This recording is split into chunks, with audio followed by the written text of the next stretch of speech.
네, 오늘 이제 계속해서 우리 출애굽기 강해를 시작하겠습니다. 오늘도 이제 지난주에 이어서 저희가 십계명에 대해서 좀 계속 살펴보겠습니다. 그래서 십계명은 이 제사장 왕국의 헌법이다라는 거 여러분들 잘 기억하시면 좋겠어요. 그래서 모든 법의 가장 최고 권위 있는 가장 최고의 법이 헌법이잖아요. 그래서 저와 여러분이 이 헌법 안에서 자유를 누리는 것처럼 우리가 하나님의 말씀을 온전히 알면 하나님 말씀 안에서 자유를 누립니다. 자, 여러분, 우리가 무법자가 되면 안 돼요. 그렇죠? 법 없이도 살 수 있는 분 계세요? 나는 법 없이도 살 수 있다. 여러분, 이게 사실 제일 무서운 겁니다. 법 없이 살면 큰일 나는 거예요. 우리가 법을 가지고 그 법 안에서 자유를 누리는 겁니다. 그래서 법 안에서 하나님께서 자유를 누려라. 그게 바로 너희가 진리가 너희를 자유케 하리라. 이 말씀 주시는 거예요. 그래서 저와 여러분이 예수님 때문에 예수님의 이 진리의 말씀으로 구원받았잖아요. 그리고 이 진리의 말씀 때문에 이 죄와 사망의 이 우리를 얽어매고 있는 여기서 자유케 된 겁니다. 그래서 하나님은 언제나 우리에게 이 하나님의 이 법을 통해서 우리를 역사하시고 인도하신다. 이것을 저와 여러분이 잘 기억했으면 좋겠습니다. 그래서 이제 지난주에 이제 하나님께서 우리에게 이 십계명을 주신 목적에 대해서 우리는 좀 살펴보았어요. 그래서 이제 십계명에는 분명히 종교의 법이 있고 사회법이 있는데 그 중에서 하나님께서 이 종교의 법에 대한 부분 빼놓고 나머지 부분들은 이제 우리가 일상적으로 우리의 양심이 다 아는 것들이죠. 그렇지만 여러분, 양심이 알아도 양심이 무뎌지면 죄를 짓기 때문에 법조항에 넣는 거예요. 제가 이제 저번에도 한번 설명해 드린 적이 있는데 여러분, 우리의 양심은 시시각각 변합니다. 자, 우리나라 속담에 3일 굶으면 남의 집 담 안 넘는 사람이 없다. 그럼 여러분, 3일 굶으면 뭐가 마비가 된다는 거예요? 양심이 마비가 된다는 거예요. 내가 배고파 죽겠는데 남의 집 담 넘어서 먹을 거 있는 사람과 갖고 오는 거, 내 양심이 전혀 꺼리끼지 않아요. 그러니까 사람은요, 자기의 어떤 위급한 처지 아니면 환경, 이거에 따라서 양심과 타협을 해버립니다. 그렇기 때문에 하나님께서는요, 이 양심과 타협하지 말라고 법을 딱 주시는 거예요. 그래서 하나님이 이 십계명을 통해서 이스라엘 백성들에게 너희의 양심은 언제나 변할 수 있고 너희는 다 거짓말장이고 하나님 앞에 위선자고, 그러니까 그것이 아니라 내 법대로 하면 내가 너희의 하나님이 되어주리라. 그래서 여러분, 어떻게 보면 십계명이요, 복음이에요, 복음. 하나님이 이걸 딱 주시고 말씀하셨죠. 너희가 이것을 잘 지키면 내가 너희의 하나님이 되고, 너희가 주 예수 그리스도를 믿으면 내가 너희의 하나님이 되고, 이거와 똑같은 거예요, 여러분. 그래서 하나님께서는 이스라엘 백성들을 십계명으로 다스리고 그걸 통해서 제사장 왕국으로 이 땅에 설 수 있게 합니다. 그래서 여러분, 많은 이 종교들이 있고요, 많은 어떤 나라들이 있는데 가장 오랫동안 남는 나라도 법이 잘 만들어진 나라들이고요, 가장 오랫동안 남는 종교도 뭔가 경전이 잘 만들어져 있는 종교가 가장 오래 갑니다. 근데 여러분, 오늘날 2000년 전에 있었던 종교들, 아직까지 있는 종교가 거의 없잖아요. 그렇죠? 물론 이제 불교나 힌두교나 이런 것들이 있지만, 불교나 힌두교보다 사실은 더 오래된 게 히브리 사람들이 믿는, 우리가 믿는 그 하나님을 믿는 믿음이었거든요. 그래서 이제 저와 여러분이 이 십계명을 통해서, 이게 하나님께서 이스라엘 백성에게 주신 복음이지만 또한 이것이 우리의 복음이다라고 저와 여러분이 이것을 생각하면서 묵상했으면 좋겠습니다. 자, 그래서 출애굽기 19장 5절에서 6절 말씀에 가니까요, 하나님께서 이 십계명에 대해서, 십계명을 너희들이 잘 지키면 이렇게 하겠다라고 먼저 약속을 해주세요. 그러니까 지금 십계명을 주기 전에 먼저 이 약속부터 해주시는 거예요. 자, 우리 한 목소리로 한번 읽어보겠습니다. 출애굽기 19장 5절에서 6절입니다. 시작. 그러므로 이제 너희가 참으로 내 목소리에 순종하고 내 언약을 지키면 너희는 내게 모든 백성들보다 뛰어난 특별한 보배가 되리니 이는 온 땅이 내 것이기 때문이라. 또 너희는 내게 제사장 왕국이 되며 거룩한 민족이 되리라. 내가 이스라엘의 자손에게 고할 말들이 이러하니라. 아멘. 여러분, 이 말씀에 백성들이 아멘 했어요. 우리가 그렇게 하겠나이다. 그걸 통해서 하나님이 이들을 거룩하다라고 부르시고 제사장 왕국으로 받아들이잖아요. 그 다음에 십계명을 주시는 거예요. 이게 우리의 구원의 여정과 똑같습니다. 우리가 성경에 대해서 몰라도 누군가가 와서 예수 그리스도를 믿고 구원받으라고 하는 이 복음의 말씀을 듣고 내가 예수님을 딱 받아들이는 순간 뭐가 되는 거예요? 하나님의 자녀가 되잖아요. 세상 사람들과 갑자기 거룩하게 구별이 되는 사람이 돼요. 옛날에는 그냥 똑같은 죄인들이었는데 갑자기 구원받은 죄인이 됐어요. 여러분 생각해 보세요. 교도소에서 누가 제일 부럽겠어요? 여러분 교도소에서 누가 제일 부럽겠어요? 예? 오늘 감옥에서 나오는 사람이 제일 부러워요.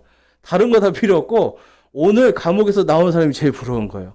여러분 우리가 예수님을 믿는 그 순간 우리는 바로 그 죄와 사망의 감옥에서 해방이 된 줄로 믿습니다. 그래서 이게 거룩한 거예요. 여전히 죄인인데 죄인이지만 우리는 사면받은 죄인들. 그러니까 여러분 제일 세상에서 복받은 사람들이죠. 아무리 돈이 많고요. 여러분 뭐가 많아도 지금 전부 다 어디 있는 거예요. 여러분 죄와 사망의 감옥 속에 있습니다. 그러니까 여러분 우리가 그거를 부러워할 필요가 전혀 없죠. 예수님을 통해서 내가 자유롭게 됐다는 거. 이 사실이 가장 감사한 거예요. 그래서 하나님 이제 오늘 본문 말씀에 보면 하나님께서 너희가 이제는 자유롭게 됐으니까 너희가 이제는 거룩한 민족, 거룩한 백성이 됐으니까 이제는 정말 거룩하게 나와 함께 살자. 아까 내 말들을 지키면 뭐가 해주신다는 거예요? 내가 너희의 하나님이 되고 너희를 거룩한 백성으로 내가 만들어줄게. 그래서 하나님이 다음과 같이 말씀을 주시는 거예요. 출애굽기 20장 5절에서 6절 말씀 보겠습니다. 자, 함께 한번 읽어볼까요? 시작. 그것들에게 절하지 말고 그것들을 섬기지 말라. 나 곧 주 내 하나님은 질투하는 하나님이니라. 나는 나를 미워하는 자들에게는 아버지들의 불법을 자손들에게 벌하여 3, 4대까지 이르게 하거니와 나를 사랑하고 내 명령들을 지키는 수천의 사람들에게는 긍휼을 베푸느니라. 아멘. 자, 여러분 둘 중에 뭘 선택하시겠어요? 하나님의 말씀을 잘 듣지 않아서 3, 4대까지 벌받게 하는 길을 가시겠어요? 아니면 나를 사랑하고 내 명령들을 잘 지키면 내가 긍휼을 베풀겠다고 하는 그 길을 걸어가시겠어요? 당연하죠. 그렇죠? 긍휼의 길이에요. 근데 이 길은요 좁은 길이에요. 왜냐하면 사람들은 여기 가고 싶지 않거든요. 마음대로 살고 싶거든요. 그런데 이 좁은 길로 가면 하나님께서 뭘 해주시겠다는 거예요? 너희는 내 백성이 되고 이 온 땅이 다 내 거잖아. 다 줄게 하시는 거예요. 여러분. 천지창조 때 하나님께서 딱 한 가지 좁은 길을 주셨어요. 선악과에 있는 그 나무에 있는 열매를 먹지 말아라. 이게 좁은 길이에요. 그런데 그리고 뭐해서 이 모든 거 내가 다 줄게. 네 마음대로 다 먹어 그랬잖아요. 그런데 사람이 그 좁은 길을 싫어했죠. 그래서 그거를 먹음으로 인해서 죽음이 들어왔잖아요. 죄가 들어오고 죽음이 들어온 거예요. 그런데 여러분 여기서도 똑같은 말씀이에요. 너희가 나 외에 다른 신을 섬기지 말라는 거예요. 나 외에 다른 신을 만들지 말라는 거예요. 나만 사랑하라는 거예요. 나만. 요 좁은 길을 지키면 내가 너희 하나님이 되고 온 땅이 다 내 거니까 내가 다 주겠다 그 약속하는 거예요. 여러분 뭘 선택하시겠어요? 우리가 여기서 여러분 인생에서 항상 이게 기로에 서 있는 거예요. 내가 하나님의 좁은 길을 갈 것인가? 아니면 나의 넓은 길을 갈 것인가? 나의 넓은 길, 죄의 길을 가면 몇 대까지 벌을 받는다고요? 3, 4대까지 벌을 받는다. 여러분 여기서 부모님의 위치가 중요한 겁니다. 그래서 부모님들이 정말 하나님 앞에서 우리가 온전히 잘 서야 돼요. 자녀를 욕하고 자녀를 막 닥달할 필요가 없어요. 내 모습을 그대로 배우잖아요, 아이들은. 그러니까 아이들을 보면 그게 다 내 모습이거든요. 그런데 그 모습 속에서 잘못된 걸 보면 누굴 봐야 돼요? 나를 보는 거죠. 내가 하나님 앞에 뭘 잘못했는가? 나 때문에 우리 애가 3, 4대까지 무언가 잘못된 일을 할 수 있겠구나 생각한다면 우리가 하나님 앞에 더 겸손해야 돼요. 더 낮아질 수가 있어야 돼요. 그러면 어떻게 하신다는 거예요? 나를 사랑하고 내 명령들을 지키는 자들에게 하나님이 영원토록 긍휼을 베푸신다는 거예요. 그래서 빨리빨리 돌아가는 게 중요합니다. 빨리 돌이켜서 회개하는 게 가장 중요한 거예요. 그래서 여러분 회개가 하나님을 기쁘게 해드리는 일입니다. 그래서 하나님은 이 율법 그리고 이 십계명을 주면서 계속 말씀하시는 거예요. 돌아와라. 이제 넓은 길 그만 가고 좁은 길. 근데 여기는 자유가 있어. 내가 이 세상 모든 걸 다 줄게. 약속해 주시는 거예요. 그래서 저와 여러분이 어느 길을 갈지는 저와 여러분이 선택을 하는 겁니다. 그래서 여러분 이 십계명이라는 건요. 살아있는 하나님의 말씀이에요. 이 십계명은요. 죽은 말씀이 아니라 살아있는 말씀입니다. 자, 출애굽기 20장 6절 말씀에 오늘 읽었죠. 나를 사랑하고 내 명령들을 지키는 수천의 사람들에게는 긍휼을 베푸느니라. 여러분 이 11조를 왜 주신 거예요? 나를 사랑하라는 거예요. 여러분 이 말씀 하나하나가 그냥 글자잖아요. 글자인데 여러분 이 글자가 살아있는 거예요. 이 글자가 오늘날도 동일하게 살아있어요. 그래서 우리가 다른 신에게 절하지 않고 다른 신을 만들지 않고 오직 하나님만 사랑하면 하나님께서 너는 내 거다. 긍휼을 베풀어 주시는 거예요. 그런데 하나님 말고 하나님이 자녀로 삼아주셨는데 입양해 주셨는데 자꾸만 다른 데로 가서 아유 저 사람 우리 아버지 아니야 하고 돌아다니면 이제 어떻게 되는 거예요, 여러분? 어떻게 되는 거예요? 우리가 제일 잘 쓰는 방법이 있잖아요. 엉덩이를 한 대 탁 때려서라도 어떻게 해요? 데리고 와야죠. 끌고 와야죠. 그거 아니면 부모님이 아니잖아요. 그래서 자녀인 자는 하나님이 징계를 내리시고 자녀가 아닌 자에게는 징계를 내리지 않으세요. 어떨 때는 여러분 우리가 악인들을 보면서 하나님이 왜 가만 놔두시지? 막 그럴 때 있잖아요. 근데 여러분 왜 가만히 놔둘까요? 내게 아니기 때문에 그래요. 내 자식이 아니기 때문에 그런단 말이에요. 결국은 어디로 갈 거예요? 다 지옥에 가래들이기 때문에 건드리지 않아요. 그런데 주님의 자녀들은 어때요? 주님이 정말 사랑하는 자녀라면 여러분 엉덩이를 때려서라도 다시 그 길로 오게 하시는 거예요. 그런데 그 다시 오게 할 때의 기준이 정확하게 한 성경 말씀에 써 있어야 되잖아요. 그래서 십계명을 주시는 겁니다. 그래서 하나님은 이 십계명을 통해서 인격적인 관계를 원하시는 거예요, 여러분. 여러분 이게 하나님과 저희가 인격적인 관계가 필요해요. 그래서 오늘도 우리가 어떤 간증을 하고 이야기를 나눌 때에 이게 서로 이야기하는 거지만 사실 이 안에 우리 한가운데 계시는 예수님께 이야기를 하는 거거든요. 내가 이런 게 감사합니다. 이런 걸 내가 회개합니다. 하는 이러한 모든 것들이 우리가 입술의 고백을 통해서 하나님께 들려 올려지는 거거든요. 그러니까 이 십계명도 하나님이 똑같아요. 우리에게 이제는 인격적으로 사랑하자 이 말씀하는 거예요. 자, 사도행전 7장 37절에 가보니까 다음과 같은 말씀이 있습니다. 자, 37절에 이스라엘 자손에게 주 너희 하나님께서 너희 형제들 중에 나와 같은 대언자 하나를 너희를 위하여 일으키시리니 너희는 그의 말을 들을지니라 하고 말한 사람이 바로 이 모세라. 시내산에서 자기에게 말하던 그 천사와 또 우리 조상들과 함께 광야에 있던 교회에 있으면서 살아있는 말씀들을 받아 우리에게 주던 자가 바로 이 사람이더라 라고 말씀해요.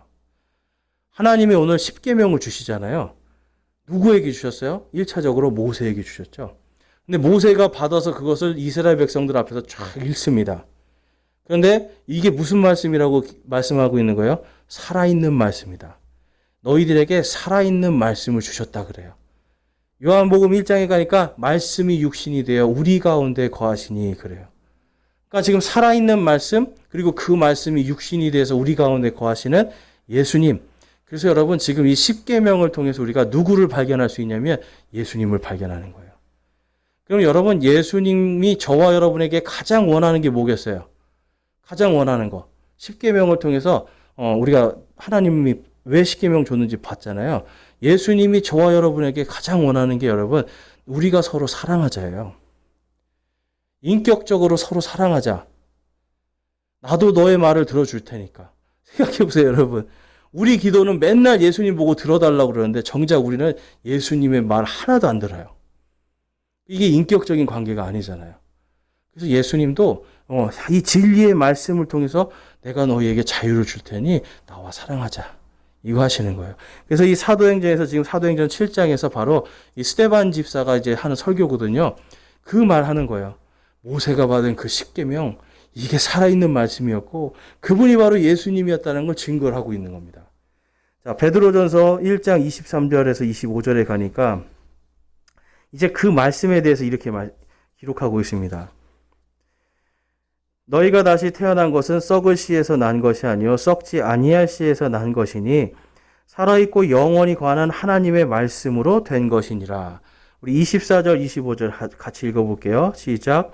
모든 육체는 풀과 같고 사람의 모든 영광은 풀의 꽃과 같으니라.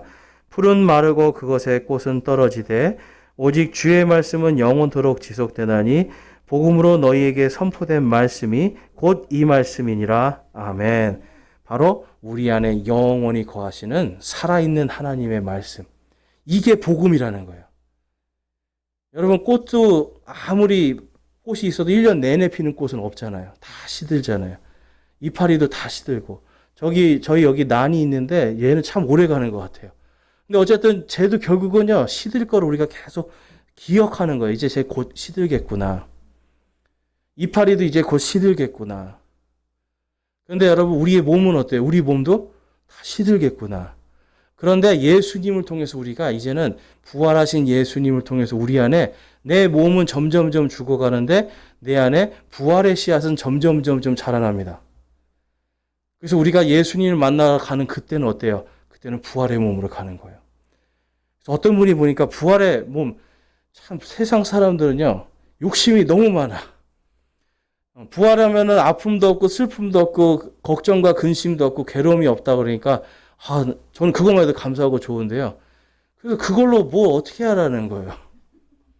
그걸로 뭐 어떻게 해.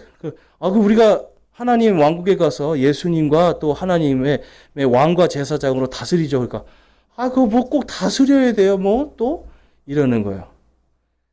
근데 여러분 생각해 보세요. 예수님과 하나님과 우리가 같이 그분의 왕국을 다스린다면 이 머릿속에 우리 가슴 속에 뭘 충만하게 넣어 주실까요?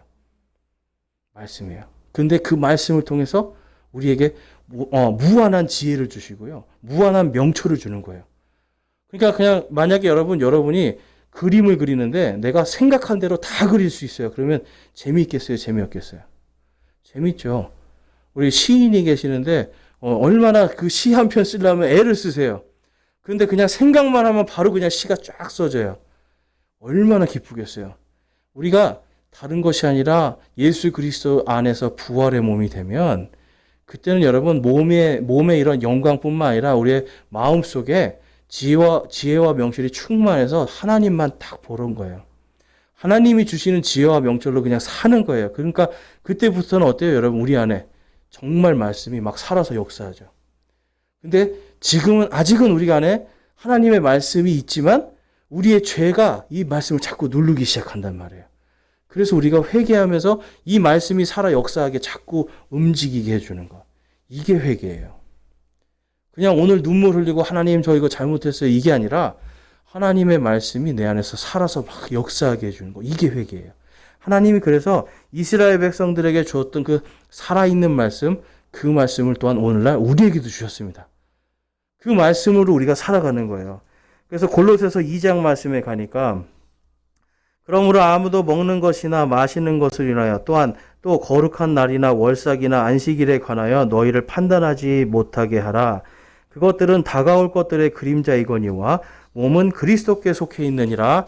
아멘. 그래서 이 율법의 말씀, 이제는 이것을 너희들이 이제 신약 시대의 성도들을 이것으로 서로 판단하는 것이 아니라 너희 안에 있는 바로 그 말씀, 그 살아있는 말씀을 따라가라. 이 말씀을 주시는 겁니다. 그래서 서로 이런 어떤 네가 잘났다, 내가 잘났다 싸우지 말라는 거예요. 그리고 또 유대인들처럼 율법을 지켜야 구원받는다.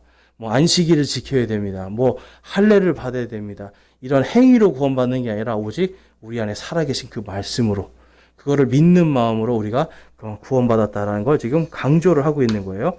자, 그래서 이 페이지에 보면 이제 십계명에 대해서 우리가 좀 살펴보면 이제 지난 시간에 우리가 1계명에서 4계명까지 보았습니다. 그래서 1계명에서 4계명까지는 하나님 사랑이에요.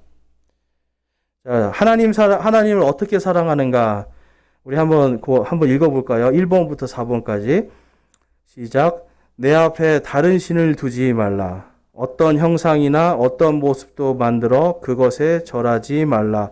주 내 하나님의 이름을 헛되이 취하지 말라. 안식일을 거룩하게 지키라. 아멘. 근데 이 안식일을 지키는 거에 여러분 전제사항이 있어요. 너희들은 엿새 동안 수고하고 일곱째 날은 쉬라는 거예요. 자, 여러분 이게 하나님의 법 가운데 있습니다. 그래서 우리가 이 하나님을 여러분 우리가 사랑한다라고 할 때 저와 여러분이 생각해야 되는 게 그거예요. 어떤 사람은 하나님 사랑하는 게 성경을 많이 읽는 거라고 생각해요. 어떤 사람은 기도를 많이 해야 된다고 생각해요. 또 어떤 사람은 찬양을 하루 종일 해야 된다고 생각해요. 근데 여기서 보니까 1계명에서 3계명까지는 전부 다 뭐예요? 하나님에 대한 인격적인 부분이에요. 그렇죠? 여러분 생각해 보세요. 여러분이 누군가를 사랑하는데 나는 이 사람을 사랑하는데 이 사람이 자꾸 다른 사람이랑 전화 통화를 계속해요. 다른 사람 사진을 보면서 막 웃고 있어. 그럼 어떻게 했어요, 여러분? 나를 사랑하는 거라고 느껴지겠어요? 아니죠. 하나님도 똑같은 거예요. 너가 나를 사랑하면 나만 좀 보라는 거예요. 다른 거 놓지 말라는 겁니다. 그 다음에 어떤 형상이나 이런 거 다른 거 만들지 말라는 거예요. 다른 거.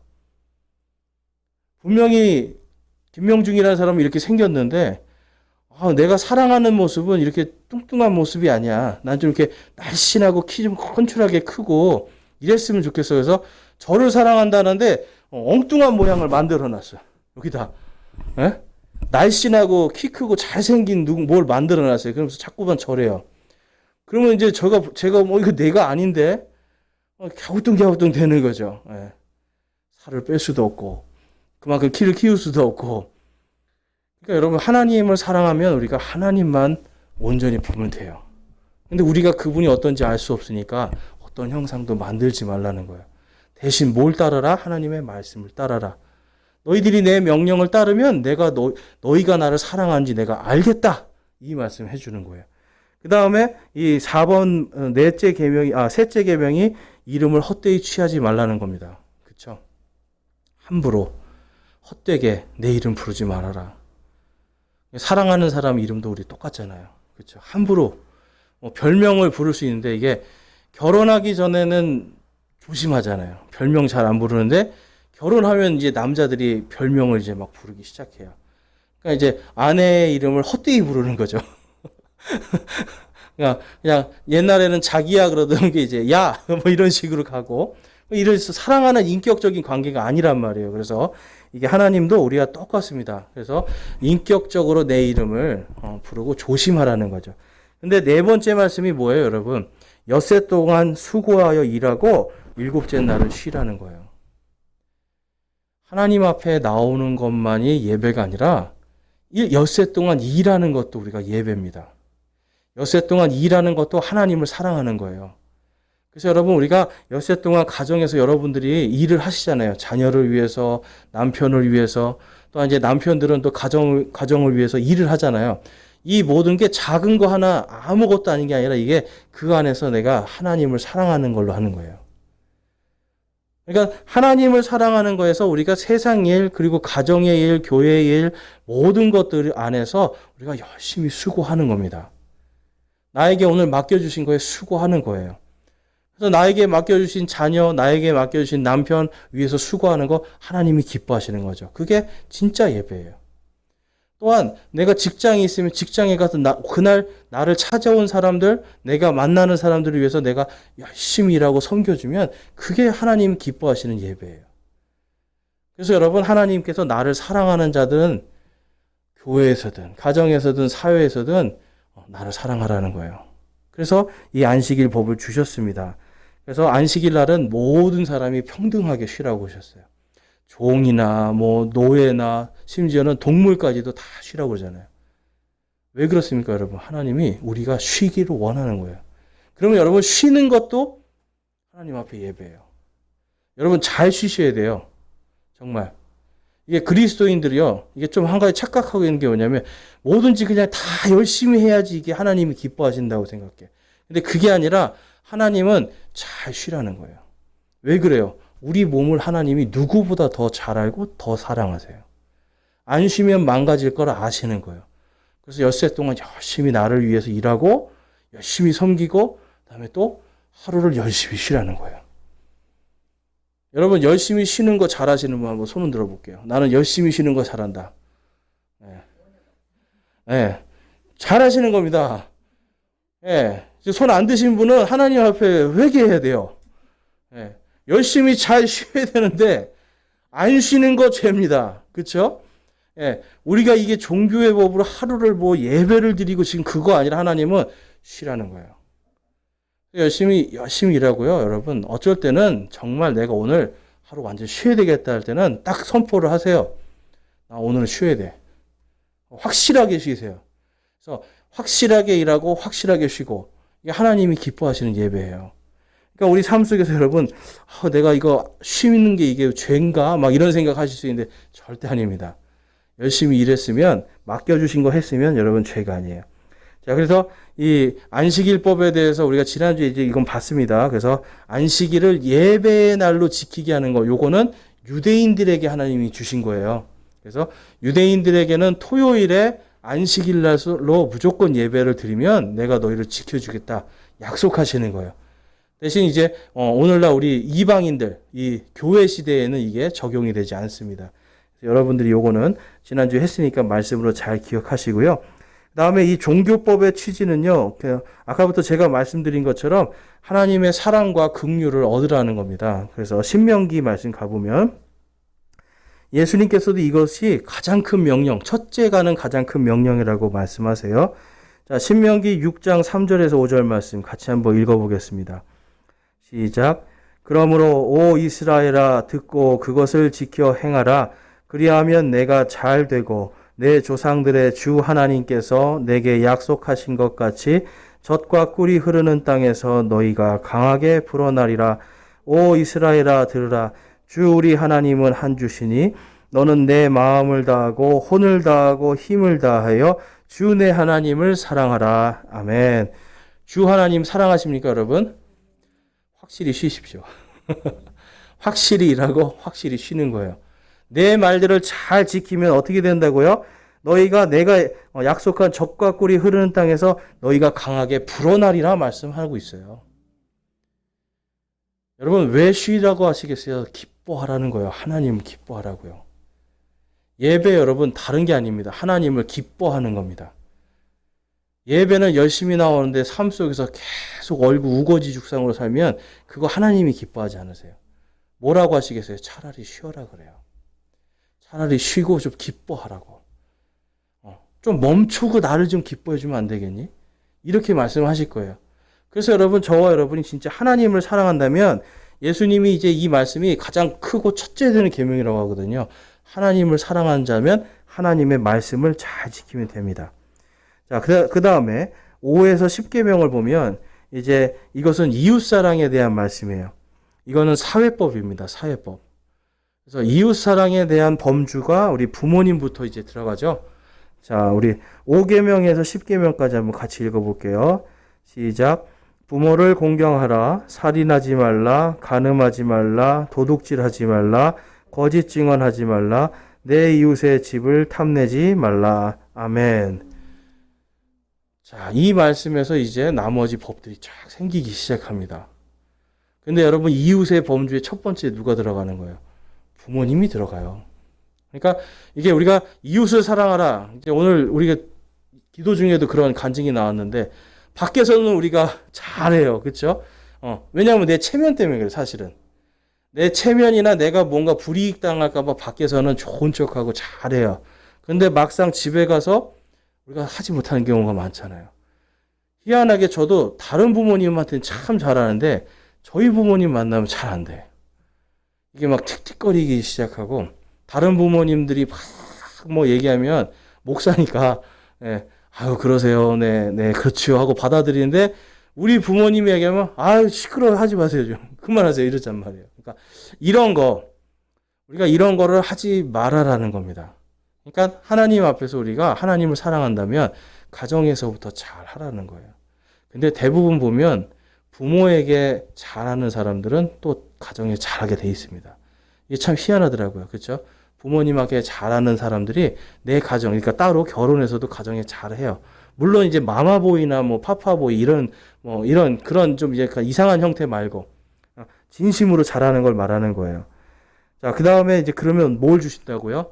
장수하는 거. 땅에서 길게 산다. 해주신다는 겁니다. 이거는 참 우리나라 속담에도 있죠. 부모님 말을 잘 들으면 자다가도 뭐가 나온다고요? 떡이 나온다. 예. 정말 부모님의 이 지혜를 배우면 우리가 세상 속에서 위험한 것들에 노출되는 게 줄어들기 시작하는 거예요. 이건 제가 진짜 경험해 보니까 맞더라고요. 부모님 말 들었으면 안 다치고 고생 안 할 길들이 있었는데 그거를 스스로 가는 것 많이 있더라고요.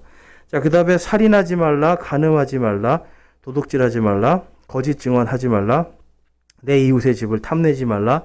이 이웃의 집은 이웃에 있는 남의 아내들, 그리고 종들, 그리고 그 사람의 집, 재물들, 이런 거 다 이야기하는 겁니다.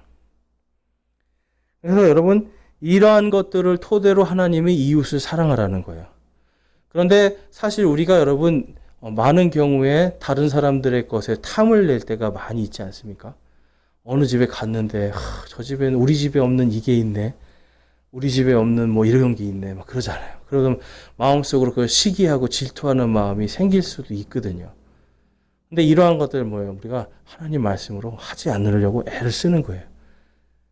안 하기는 힘들 겁니다, 아마. 근데 형제들은 좀 그런 별로 없는데, 형제들은 근데 뭐가 있냐면, 이제 가전제품 말고 자동차 같은 거. 예.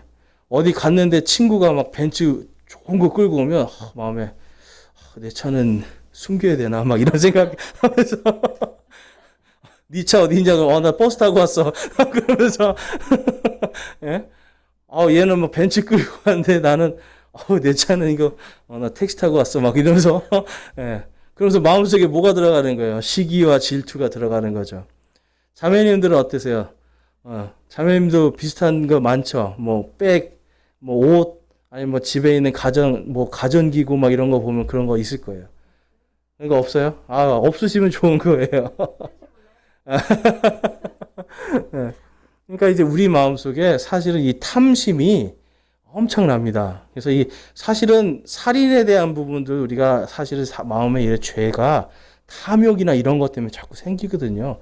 화가 나고 막 이런 것들 때문에 생기잖아요. 그러니까 우리가 이러한 것들을 하나님을 사랑하는 마음으로 또한 이웃을 사랑하라라고 하는 이 말씀에 내가 순종해서 하는 거예요. 여러분, 우리가 누구나 여러분 다 죄 지을 수 있는 능력이 다 있어요. 그런데 첫 번째는 내 양심의 소리에 순종해서 안 하고요. 그 다음에 하나님의 말씀을 알면, 하나님께서 하지 말랬으니까 내가 안 해야지. 내가 하나님께서 하지 말랬으니까 안 해야지. 하나님이 제일 좋아하시는 거예요. 하나님께서 다른 것이 아니라, 그래, 하나님 말씀에 써 있으니까 내가 안 해야지. 하나님의 말씀에 써 있으니까 내가 해야지. 이거를 하나님이 제일 좋아하시는 거예요. 그래서 제가 항상 말씀드리잖아요.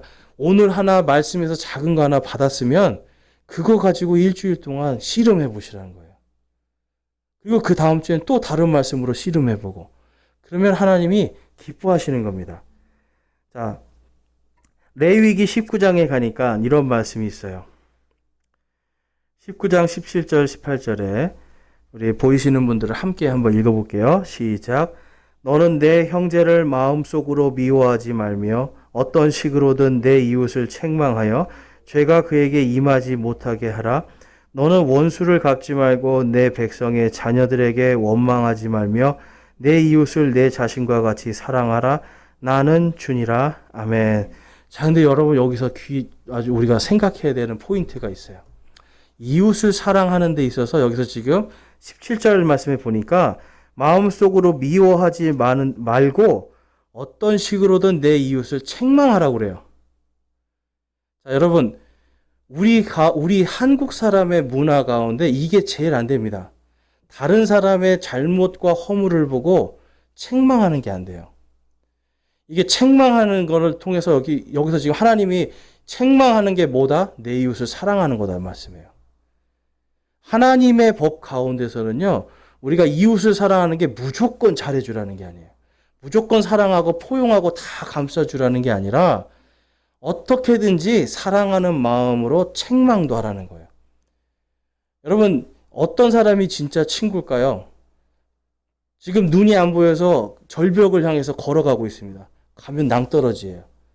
그럼 이 사람한테 안 보이는데도 참 잘 걷네. 어쩜 이렇게 잘 걸어? 보이는 사람 같네. 이런 게 친구입니까? 아니면 이 사람한테 욕을 먹더라도 뜯어 말리고 못 가게 책망하고 너 이대로 가면 죽어, 너 죽어, 하지 마 하는 사람이 진짜 친구입니까? 두 번째잖아요. 이게 하나님 앞에서 우리가 진짜 이웃을 사랑하는 건요. 여러분, 이웃을 사랑하는 거에서 하나님의 뜻은 사랑해 주는데 미워하지 않으면서 또한 책망해 주는 것도 하나님을 사랑하는 겁니다. 그래서 여러분, 어떤 경우에 제가 이제 그런 경우, 어떤 분이 예전에 저한테 전화를 했어요. 같은 교회에 있는 사람인데 내가 그 사람 때문에 큰 손해를 입었대요. 근데 하나님 말씀에 다른 사람과 송사하지 말라고 했다고 자기가 그거를 막 끙끙 앓는 거예요. 하나님 말씀에는 재판하지 말라고 그랬는데 내가 어떻게 할까요? 근데 보니까 돈을 거의 몇 억을 이제 그 사람이 사실 이렇게 사기를 친 거예요. 그러니까 누가 봐도 사기를 당한 거예요. 근데 자기는 마음속에 성경 말씀에 형제들하고 같이 송사하지 말라고 해서 막 세상 법정에 가는 게 무슨 죄인 것처럼 얘기를 해요. 근데 지금 여기서 보면 이 말씀에 입각하면 뭡니까, 여러분? 그 사람이 잘못한 거 책망해야죠. 근데 내가 책망해서 안 들으면 누구에게? 교회를 통해서 책망해야죠. 그래도 안 들으면 세상 법정에 책망해야죠. 그래서 여러분, 우리가 때로는 예와 아니요, 잘못한 것과 잘한 거를 정확하게 구별해서 이야기해주고 내 의사 표현을 정확하게 하는 게 하나님 앞에서 이웃을 사랑하는 겁니다. 하나님 앞에서 그게 겸손한 거예요. 근데 이제 우리는 자꾸만 유교식으로 생각을 한단 말이에요. 아유, 그냥 내가 좋은 사람이 돼야지. 또 내가 착한 사람 돼야지. 그럼 또 누가 와서 또 그래. 아유, 착하게 하니까 자녀들이 복 받을 거야. 막 이래요. 여러분, 그게 아니에요. 하나님의 입장에서는. 잘못한 거는 정확하게 무엇이 옳고 그른 거 정확하게 가리라는 거예요. 그리고 정확하게 책망해서 그 사람이 정말 돌이키고 회개하고 하나님 앞에 무릎 꿇을 수 있다라면 내가 오늘 욕먹어도 사랑의 마음으로 책망할 수 있는 것. 이게 바로 하나님 앞에서 이웃을 사랑하는 길입니다. 여러분, 이해가 되십니까? 그러니까 하나님 앞에서 우리가 유교식으로 때로는 불교식으로 하나님의 말씀을 자꾸 받아들일 때가 있는데 그게 아니라 하나님의 말씀을 우리가 받아들여야 돼요. 자, 그래서 이제 3페이지로 가보니까 마태복음 22장 39절과 40절 말씀 보면 둘째 명령은 그것과 같은 것으로서 너는 내 이웃을 내 자신과 같이 사랑하라 이니라 모든 율법과 대언자들의 글이 이 두 명령에 매달려 있느니라 하시니라. 아멘. 하나님이요, 이 성경에 보니까 수많은 예언서들이 있어요. 예언서들. 근데 여러분, 예언서에는 무슨 말이 많이 써져 있을까요? 내가 너희를 사랑한다는 말이 많이 써 있을까요? 너희가 그렇게 살면 저주받으리라는 얘기가 많이 써 있을까요? 이게 전부 다 책망이에요, 책망. 너희들이 내 말을 듣지 않았기 때문에 내가 너희를 책망한다. 그래서 대언자들이 가가지고 이제 사람들한테 이야기합니다. 당신들 회개하시오. 하나님께 돌이키지 않으면 하나님이 여러분에게 저주를 내릴 겁니다. 진노를 내릴 겁니다. 그랬더니 사람들이 어떻게 했어요? 그 소리 듣기 싫다 그러면서 돌로 다 때려 죽였어요. 대언자들은 대부분 예언을 통해서 돌에 맞아서 죽습니다. 근데 여러분, 이 사람들이 한 게 뭐예요? 책망이에요, 책망.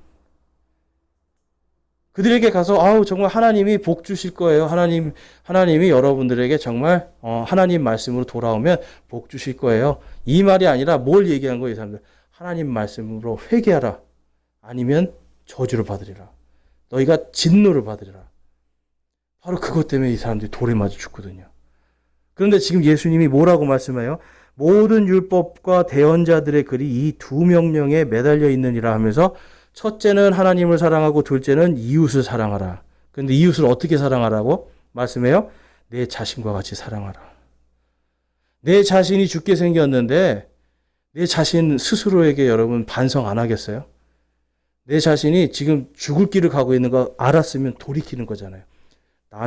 다른 내 이웃이 내 형제 자매가 죄악의 길을 가면 책망하고 꾸짖어서라도 돌아오게 하는 겁니다. 그래서 성경은요, 교리와 책망과 바로잡음과 의로 교육하기에 유익하다라고 말씀을 해요. 디모데 후서에 가면.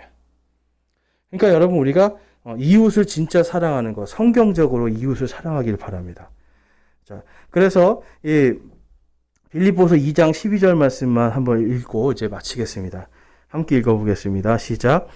그러므로 나의 사랑하는 자들아, 너희가 항상 순종한 것 같이 내가 있을 때뿐 아니라 지금 내가 없을 때에도 더욱더 순종하여 두려움과 떨림으로 너희 자신의 구원을 일하여 드러내라. 아멘. 너희 자신의 구원을 일하여 드러내라는 겁니다. 근데 여러분, 이 일하여 드러내는 게 뭐예요? 하나님의 말씀에 예 그러면 내가 하는 거예요. 하나님의 말씀에 내가 아니요 할 때는 아니요 하고 드러내는 거예요. 여러분, 아니요인데 말 안 하고 가만히 있으면 예가 됩니다. 그렇죠? 예인데 말 안 하고 가만히 있으면 아니요가 돼요, 또. 그래서 하나님은 정확하게 말씀대로 하나님을 사랑하면 사랑하는 거 드러내고, 이웃들을 사랑하면 이웃들을 사랑하는 거로 드러내고, 그래서 너의 이러한 모든 믿음을 일에서 드러내라는 거예요. 그래서 십계명에 있는 말씀들을 우리가 여러분 생각해 보면서 이 말씀들을 내가 어떻게 하면 일하여 드러낼까? 곰곰이 생각해 보셔야 돼요. 그래서 우리가 이 하나님의 이 십계명을 제가 오늘 말씀드린 것 중에 좀 새로운 것들이 있죠.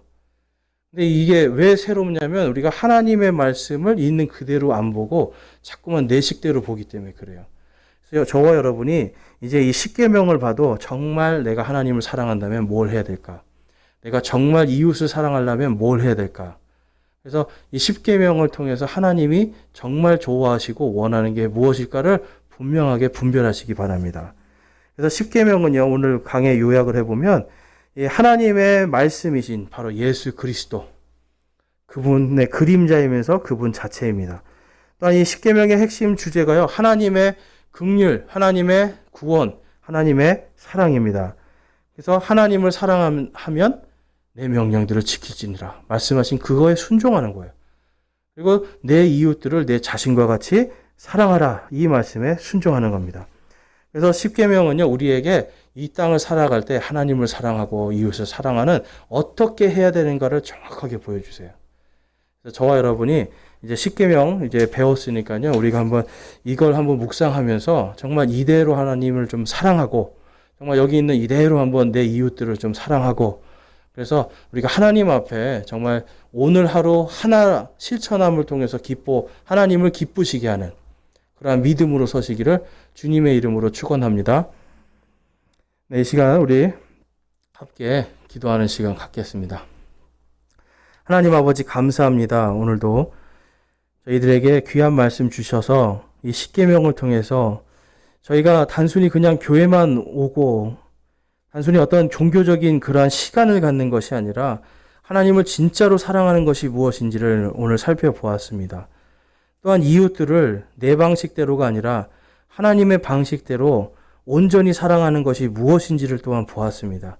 하나님, 이것을 통해서 저희들이 하나님을 더욱더 뜨겁게 사랑할 수 있게 도와주시고 하나님의 말씀 가운데서 저희들이 자유하며 더욱더 서로가 서로를 뜨겁게 사랑하고, 또한 때로는 책망하면서 서로가 다른 길로, 하나님의 길이 아니라 다른 길로 가는 것을 저희들이 막아주고 서로 보호하며 서로 함께 성장하는 저와 우리 모든 성도들 되게 하여 주시옵소서.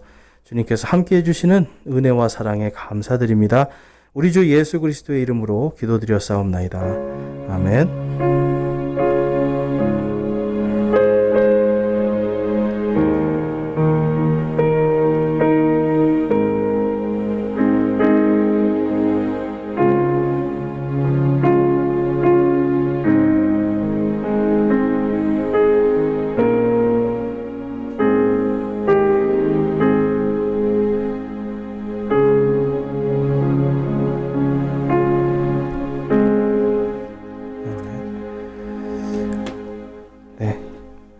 감사합니다. 계속해서 개인적으로 기도 더 하시고 돌아가시면 좋겠습니다.